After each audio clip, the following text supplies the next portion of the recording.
History is filled with shocking tales, but some stories hide truly horrific twists that changed lives forever. From royal betrayals to tragic downfalls, these dark turns revealed a brutal side of human nature.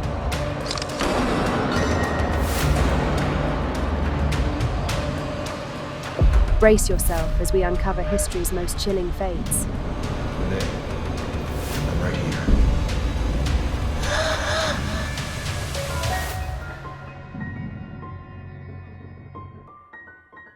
Barbara Tucker was born the youngest of 7 siblings, lovingly referred to as the baby of the family.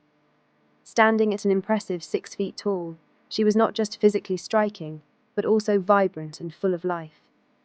Friends and family described her as bubbly and outgoing, qualities that made her a beloved presence in her community. Her enthusiasm extended beyond her personality.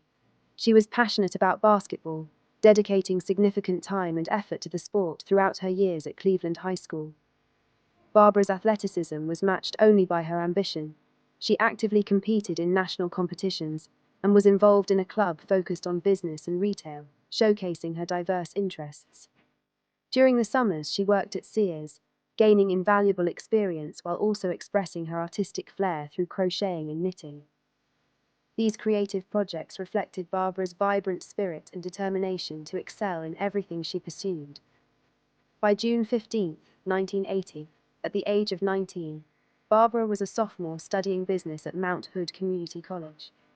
On that fateful afternoon, she planned to attend an evening class. Before heading out, she called her mother, letting her know that she would stop by a friend's apartment for ice cream if her class ended early. It was a simple, innocent plan, one that would take a devastating turn that no one could have foreseen. As Barbara made her way to campus from her apartment on Northeast 23rd Street, a series of horrifying events began to unfold. Witness reports gradually pieced together the timeline leading to her demise. One witness saw Barbara with a man in the woods near the campus, while others recounted seeing her frantically trying to flag down passing cars, clearly in distress. One particularly alarming account came from a bystander who noticed a man emerging from the bushes, appearing shocked and wide-eyed. Other onlookers described seeing a man grab Barbara's arm and forcibly pull her off the road into the woods. Those who glimpsed the man provided a chilling description. He was young, likely in his early 20s, around 6 feet tall, and possessed a muscular build. He wore an expensive-looking light beige knitted ski cap, a navy blue ski parka, and blue or grey pants. Witnesses noted his confident swagger, an arrogant strut that made him appear bold and assured. Shockingly, despite the alarming scene unfolding before them, no one intervened. Many bystanders assumed it was merely a practical joke or a childish prank involving dodging traffic. The following morning, the grim reality struck hard. Barbara's lifeless body was discovered among some shrubs near the campus parking lot by a fellow student. For her parents, who had been anxiously awaiting her return, the news delivered by Gresham police shattered their world into pieces. In the aftermath of this devastating discovery, police preserved physical evidence from the crime scene and began interviewing witnesses. Unfortunately, none of the testimonies led to solid leads, and investigators faced numerous obstacles, running into brick walls throughout the investigation. Days turned into weeks, and weeks into months, yet the case went cold, leaving Barbara's family in despair. Throughout this painful journey, Barbara Tucker's mother, Louise, never lost hope. She firmly believed that her daughter's murder would eventually be solved. In stark contrast, Barbara's father, Albert, was so overwhelmed by grief that he often left the room whenever Barbara's name came up in conversation. Tragically, Albert passed away in 1989, leaving Louise to carry the burden of seeking justice for Barbara alone. Despite her own heartbreak, Louise became relentless in her quest for answers.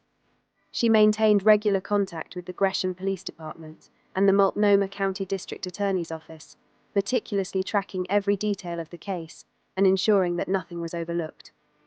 Even after her husband's death, her determination never waned. In 1995, 6 years after Albert's passing, Louise herself also passed away. Neither parent lived to see their daughter's case solved, but Louise left behind an informal handwritten record of her relentless attempts to find answers. One poignant note read, "If it takes 10 years, I don't care. I just can't let it rest." After Louise's death, Barbara's siblings took up the mantle, continuing the desperate search for answers.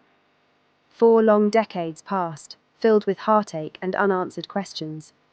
However, a breakthrough in DNA technology, which had not been available at the time of the murder, would eventually lead to a significant development.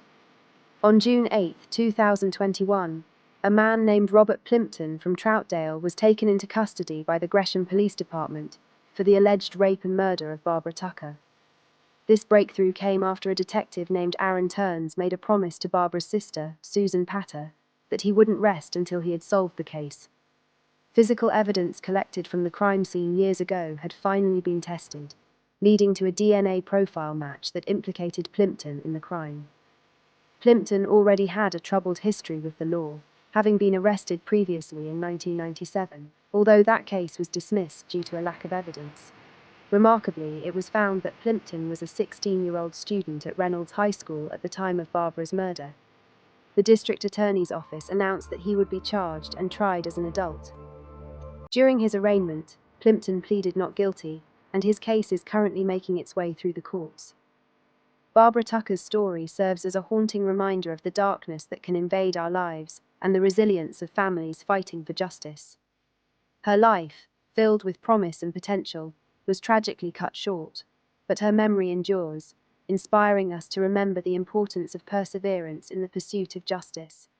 The commitment of Barbara's family to keep her story alive highlights the necessity of community involvement in seeking truth and accountability.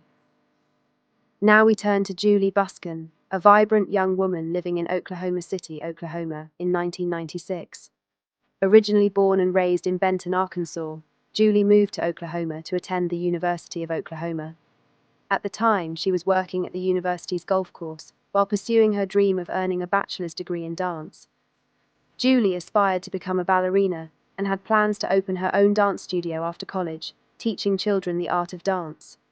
Known for her talent and well-liked among her peers, Julie's future seemed bright. On the evening of December 19, 1996, Julie spent time with her friend Ryan James at his grandparents' house. They enjoyed a movie together and made plans to have lunch the next day. After dinner, Julie joined some other friends for a gathering where they played Monopoly and exchanged Christmas gifts. As she said her goodbyes, Julie prepared for her return home the following day, as her semester at college had just concluded. Julie's roommate, Megan, was also present at the gathering, and Julie promised her a ride to Will Rogers Airport the next morning at 5 a.m. Deciding to pull an all-nighter, the two friends left the gathering and drove to a restaurant called The Kettle around 2 a.m.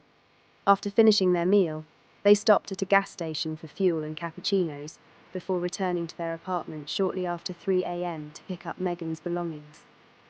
A little while later, they left the apartment again and headed toward the airport around 4:30 a.m. Julie dropped Megan off at the airport, and Megan watched as Julie drove away in her red Eagle Summit. However, things took a dark turn around 5:30 a.m. Residents of the Dublin West apartments where Julie lived reported hearing a woman scream in terror. One resident made a 911 call, expressing concern over the chilling sound. "We were just sleeping, and my wife heard a really awful scream from our parking lot. Do you see anything outside?" the caller said. "No, I'm kind of afraid to go outside, actually." A few hours later, Ryan James arrived at Julie's apartment for their lunch date, only to find Julie missing. Her car was also gone, prompting Ryan to report her as missing.